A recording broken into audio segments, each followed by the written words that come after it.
I am literally giving you the ins, the outs, the ups, the downs, everything you need to know if you're looking to go to Ghana in December. You need to be looking at tickets in January, beginning of the year, not gonna lie to you. If you haven't started, my guy, you need to be on job. I'm not gonna lie to you, my Ghana suitcase never really gets fully unpacked. That bag stays packed, do you understand? In preparation for the next December. Wabodum.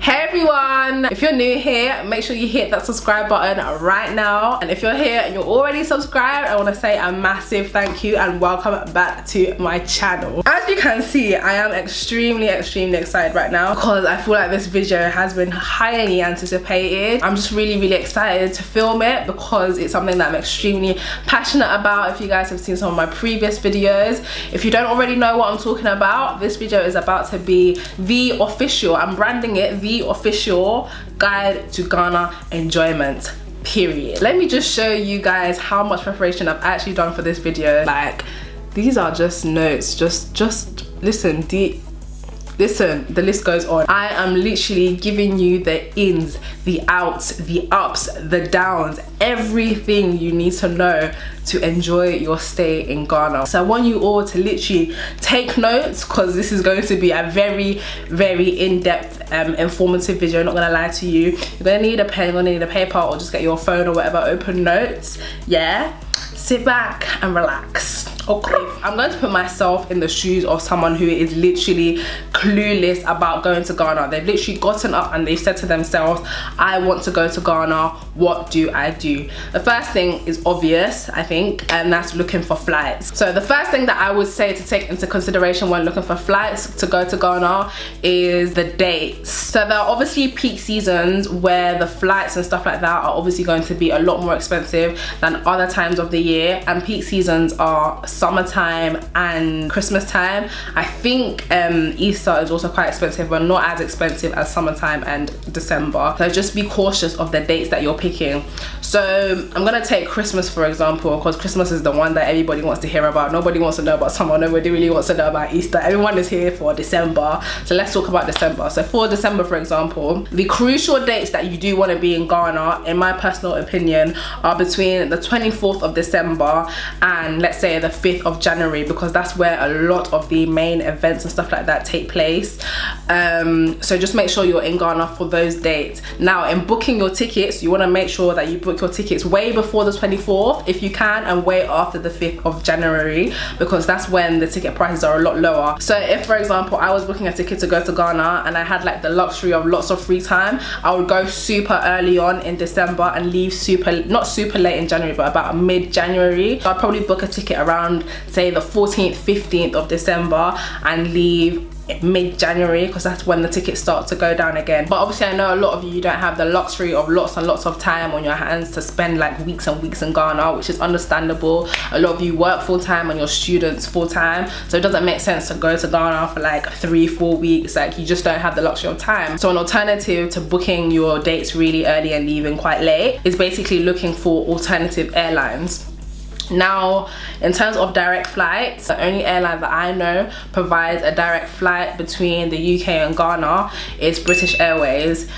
For America, I know South African Airlines provides that service. I'm not sure what other airline does that. If I find, I will leave on the screen somewhere. So yeah, depending on your budget, you can pick a flight that will literally just pick you up from your from where you are and drop you in Ghana, direct, no transit. But you need to book your tickets well in advance. If you're looking to go to Ghana in December, yeah, you need to be looking at tickets in January, beginning of the year, not gonna lie to you. I'm not even joking, because God knows when it starts, you know, getting nearer to the time that you actually want to fly out, tickets start to go up and up and up. If for your own sake, just start looking at ticket prices early. If you haven't started, my guy, you need to be on job. And I know they do January sales and stuff like that, so January is a really good time to look on like British Airways and stuff like that for good ticket, well, decent ticket prices. Okay, so that's direct flights out of the way. Another thing that you can do is obviously look for alternative airlines. So we have Emirates flies from obviously Dubai, the UK, America, and lots of other countries. The only thing with that is just the length of the actual flight. Oh, and also baggage. British Airways is also really good for, apart from the fact that they give you the direct flights and whatnot, the baggage that you get 23 kg times 2, 46 kg. When you go and you take Emirates, they'll tell you that if you book your flight from the UK to Ghana, you can only take 30 kg, but whereas if you booked your flight from Accra to the UK, you can take 40 kg basically. If you know that when we go to Africa, there will be asking, buy me this, buy me that, buy me this, buy me that. So you know that you need quite a lot of baggage, so take that into consideration. Some other airlines that I know of in order of like affordability are KLM, there's Air Brussels, TAP Portugal, which is relatively cheap. So just really do your research. You can use websites like Hopper. Hopper is an app that basically scans like for different websites and stuff like that and compares prices for like airlines. So you literally just put in the dates you want to go and the destination and where you're flying from and what airports and whatever, and it literally does all the work for you. It tells you when prices will increase and decrease. It literally gives you everything you need to know in order to buy an affordable ticket. And there's lots of other websites as well. Look for some of them and like put them on the screen. Okay, so on to the next bit. The next thing you want to do in preparation for this flight to Ghana is make sure that you have your visa or whatever documentation that you require for travel to Accra. Make sure that it's ready. So if you have a Ghanaian passport, you're Ghanaian, you don't need a visa to travel to Ghana. Obviously you can just travel on your Ghanaian passport and that's fine. If you don't however have a Ghanaian passport, you have whatever other passport, you will need a visa to travel to Ghana. In the UK, for example, to apply for a visa you need to go on the Ghana High Commission visa website. The process is kind of quick but can take longer depending on the period, especially approaching Christmas time. Guys, please don't leave your visa applications to the last minute. Do you know how many stories I've heard of people that they now have to go to Ghana High Commission the day before their flight? Like, it's shambolic. If you don't have a Ghanaian passport, just make sure that you're doing your applications, getting that out of the way ASAP, because sis, we have now found our tickets, we've paid for our tickets and that's all settled. The next thing to do is obviously prepare for our flights. What are we doing in preparation for our flights? We gotta pack. Sis, what are we packing for this December trip? Shit. Oh my god, this part gets me excited. When I'm going Ghana and I have to pack, oh my god, I get so excited. I literally start packing months and months before. Not gonna lie to you, my Ghana suitcase never really gets fully unpacked. Like, I can show you in my house right now, there's actually a massive suitcase full of like holiday stuff, and that really never fully gets unpacked. Like when the weather is decent in the UK, then I might nip in there and collect one, two, but really and truly that bag stays packed. Do you understand? In preparation for the next December. Okay, so Ghana is the country's hot. It's hot. Girls, you want to pack your hot pants, you want to pack your crop tops, you want to pack your SPF. Make sure you're packing your sunscreen. I know us melanated people, we think, oh, we are dark, you know, we don't need sunscreen, God made us like this and this and that and this and that, and we don't need to protect our skin. But really and truly, we need it just as much as the Obrunis do. We need to protect our skin, so don't forget your SPF, sis. Don't forget your swimsuits. Ghana does have a lot of beaches, especially in Accra. We have the whole Labadi strip of beaches. So now we have our visa applications out the way. Our visas have come, our flights have been booked, we've packed our bags, we're holiday ready. But when I get to Ghana, where the hell am I going to stay? Okay, so in Ghana we have our, you know, our elite hotels and stuff like that. I will like list a few over here. We have the Kempinskis, we have the Movenpicks, we have the Labadis, we have the Fiesta Royales. So yeah, that's just a couple of hotels that we do have. These are all, by the way, situated in Accra. Accra is our capital city, and that's where most of like our tourists and stuff do stay. We obviously do have other places outside of Accra that you can also check out, but the main tourist attraction is our capital, and this is where all those hotels that I've mentioned are located. Apart from hotels, you can stay in apartments. I'll give you a list of apartments that you can stay at. I personally have stayed at the St. Agnes apartment. If you haven't seen my last Ghana vlog, do check it out. out. They're really affordable, really spacious. So if you're going in a big group or whatever with your girls or your boys or whatever, and you're looking for a good apartment to stay in, do check them out. They're really affordable. They're obviously in a really good location. You can also look for Airbnbs. Personally, I haven't really stayed at an Airbnb in Ghana, but I know people who have. I think the process is literally to just go on the Airbnb website and look for places to stay in Ghana, I'm assuming. But whatever you do, guys, this is the one piece of advice that I'm gonna give you when you're looking for someone to stay in Accra. Is just make sure that wherever it is that you're staying, make sure that you are close to Osu. At least just make sure you're within a, let's say a 5 to 10 mile radius at least from Osu. To be honest, Accra itself is not really, it's not a big city, it's quite small anyway, so everything is quite close. But just make sure you don't go and find some Airbnb in Agbogloshi. You get, like, just make sure like you're close to town, because if you don't know what Osu is basically the heart of Accra. Osu is basically where Accra comes alive in the night time. Literally, we will get to nightlife. Let's just take a pause there. We'll not talk about that too much now, but just know that yeah, it's where it's at basically. But yeah, just make sure you take into consideration the area in which you do decide to stay. When I do go on holiday, that's one thing that I will always research before I book any accommodation, is I literally go on Google, type in the name of my hotel or my whatever accommodation and distance to Osu, for example, and see how far away it is, either walking or in a car or whatever. And yeah, and that's how I make my decision as to like where to stay. So yeah, if there's anything in particular that you have in mind that you want to be close to, make sure that your accommodation is obviously close to that. In my personal opinion, I would recommend that you are close to Osu, but that's obviously your choice to make. But yeah, so that's it for, I think, for accommodation. Moving on to getting around in Ghana. How do we get around in Ghana? I'm here now, I've got a place to stay, but I need to actually like move. How do I do that? Our forms of public transportation, first of all, in Ghana, we have the xoxo. The xoxo is like a, what do you call it, a bus? What do you call that thing? It's like a bus. Yeah, it's a bus basically. So the actual name is xoxo, but I'm just shortening it to xoxo.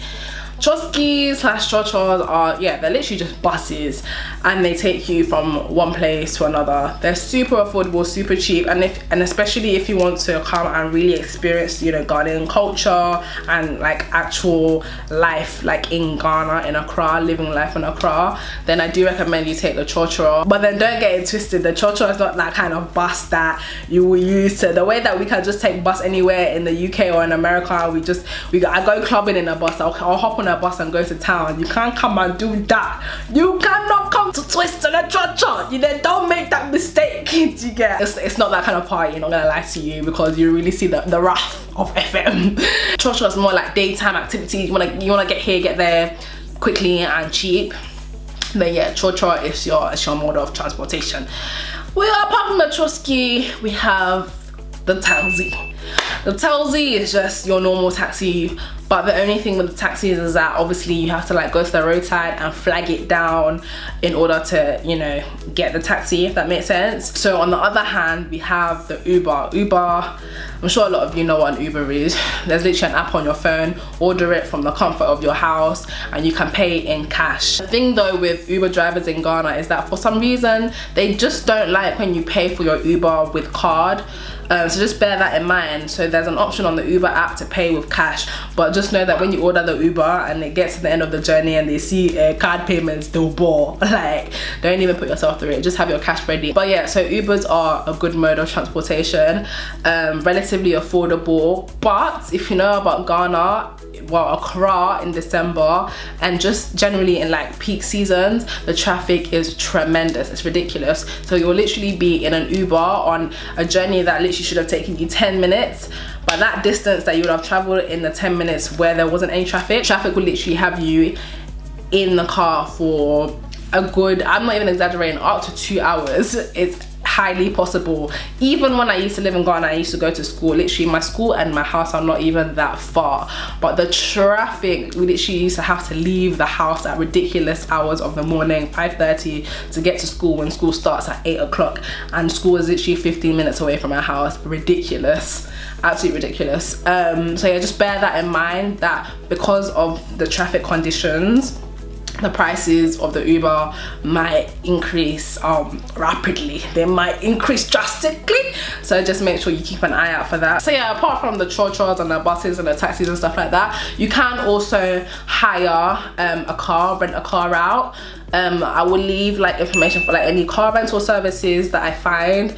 That's also another option. They obviously will be a lot more pricier than public transport and stuff like that, but just for the convenience of like nipping around and just getting your own stuff done in your own time, obviously a car rental will be a lot more convenient. Okay, so now that we have traveled, we're in Ghana now, we found accommodation, we know how to get around. Now, what the hell am I actually going to do while I'm here? Where am I going? Well, I'm gonna tell you, shit. So we have a range of activities to indulge in this Accra actually. I'm saying Accra, but really and truly I'm talking about Ghana. I'm gonna start off with Accra. In Accra, when it comes to the more physically engaging activities, we have go-karting for, you know, the boys. I know the man them like a go-karting, you know, escapade. We also have the botanical gardens in Legon. It's basically like an obstacle course with like zip lining, and you know, you're on a harness and you're swinging from tree to tree and you're doing the most basically. We do have it in Ghana and it's called the Legon Botanical Gardens. I'll talk about events later on, but closer to the time, a lot of people will be coming out with like events and stuff like that. We have a lot of paint nights, so you drink wine, you know, you paint, you know, all those classy things. What else do we have? Like lots of like cocktail nights. There's karaoke nights at Republic. But yeah, there's actually a lot to do in Accra, I'm not gonna lie. There's Makola Market. Our main market in Accra is Makola Market. There's the art center if you want, you know, your souvenirs and things to take back home to like friends and family and stuff. The art center is really good for that. There's the Ghana Memorial Park, and I think that's basically where the very place that Ghana gained their independence, like where Kwame Nkrumah declared Ghana's independence basically. Ghana, your beloved country is free forever. So yeah, that's Accra and things to do in Accra. Outside of Accra now, we have the Kakum National Park. There's the Elmina Castle, which is basically where slaves were kept like hundreds and hundreds of years ago, where the slave trade was like still happening in Ghana. So that's in Cape Coast as well.